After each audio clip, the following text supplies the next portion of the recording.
Hello, I'm Robin and I'm a normal alcoholic. This video is about the 12-step recovery program and the groups that use them. The 12 steps were developed by Bill Wilson way back in the 1930s in America. He was an alcoholic and he was the co-founder of Alcoholics Anonymous. Now, the 12 steps have been copied by many organisations all over the world. Actually, if you go to a meeting of Cocaine Anonymous, they still use the same book used by AA and written all those years ago. If you want to read the full 12 steps, they're a little bit wordy because they were written a long time ago. But what I'm going to do now is I'm going to give my abridged version. Many people have done this, but I've broken it down into 3 simple phases. Phase 1 is coming to terms with your addiction. First, you admit that you don't have control over your addiction. You realise that you need help and you ask for help. Phase 2 is the cleanup phase. You review your negative thinking and behaviour and you tell someone else about it. You then make sure that you're ready for a fresh start in life, ready to let all that stuff go. And to clear the air, you make amends to anyone that you might have harmed during your using. Phase 3 is daily maintenance. This is making sure that you can keep check of your thoughts and emotions in everyday life. You review them maybe every evening, maybe throughout the day, whatever you need to do to stay in check. And once you've learned all this, gone through the steps, then the final part is to give it back and help another addict in need. On to the meetings themselves. I have been to meetings of AA, CA and NA. The meetings will be an hour or 90 minutes and you'll start off with a couple of readings. Then you'll have one main speaker they call the chair. They sit in the front chair and they'll talk for 20 to 30 minutes. It depends on the length of the meeting, obviously, but it will be like a little life story. They'll tell you what it was like when they were using. They will tell you how they got sober and they'll tell you what life is like now. Then, once they've stopped speaking, everyone else in the group has a chance to share back. They might just comment on something that's come up from something that was said, but it also could just be an opportunity to vent, get stuff off your chest that's been building up since your last meeting.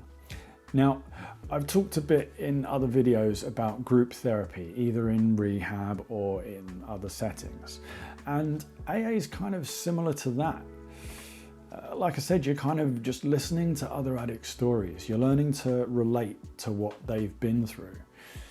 A lot of the time you'll find the stories are very different and sometimes you can easily get distracted and say or think, I'm not like that. This is weird. Why do I need to listen to this guy? But underneath it all, you're all suffering with the same problem. So if you can stay open-minded and really listen to what's going on with these people, it really will help you. So after you've done maybe one meeting, maybe a few meetings, if you want to get more involved, then you can ask someone to take you through the steps. That person will become your sponsor. It could take you days, weeks, or even months. Me personally, I actually did the steps in rehab. So I did them very quickly, very intensely. And I do intend to go through the steps again in a slower, more thought out process. But I'm in no rush to do that right now. See, I'm still on my journey myself. I'm going to end with some of the reasons why people might be put off going to a meeting or doing the steps. Probably the biggest issue is going to be denial. I think I can't possibly be that bad that I've got to go and sit in a room with a load of addicts and talk about my life and feelings. But the thing is, if you've never been to a meeting, how do you know what it's like to sit with a bunch of addicts? Now, I know a guy who after about a month in, he put it really well. He said, I can't believe in the last few weeks I've met so many nice people and they're all alcoholics. I wish I'd done this years ago. And I agree with him. I'm the same. I wish I'd dealt with my problems years before I did. Now, while there are a lot of nice people in these meetings, I do want to say not everyone can help you.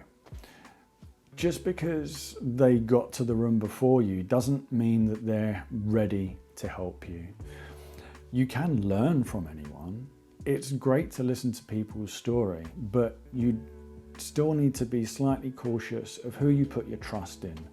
So people that you maybe want to make friends with or choose to be your sponsor. Just err on the side of caution. Don't be too hasty. Other people are in there for the same reasons as you. They're still trying to recover from a pretty bad state of mind. The next problem is that in these meetings, you'll hear people talk about God a lot.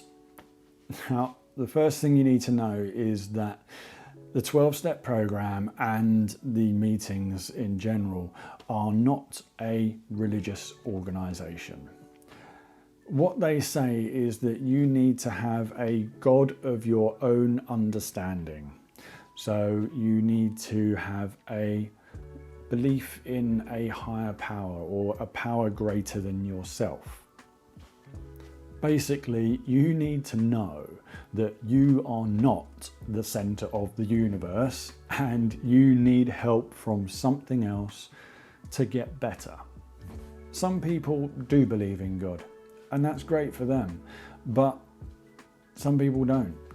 A lot of people come in and they just believe in the power of nature, the power of the stars, the power of a cosmic universal force. Or it could be something completely different. Someone made chocolate their higher power. I quite like, there's some acronyms that go around. So there's an acronym of God, group of drunks.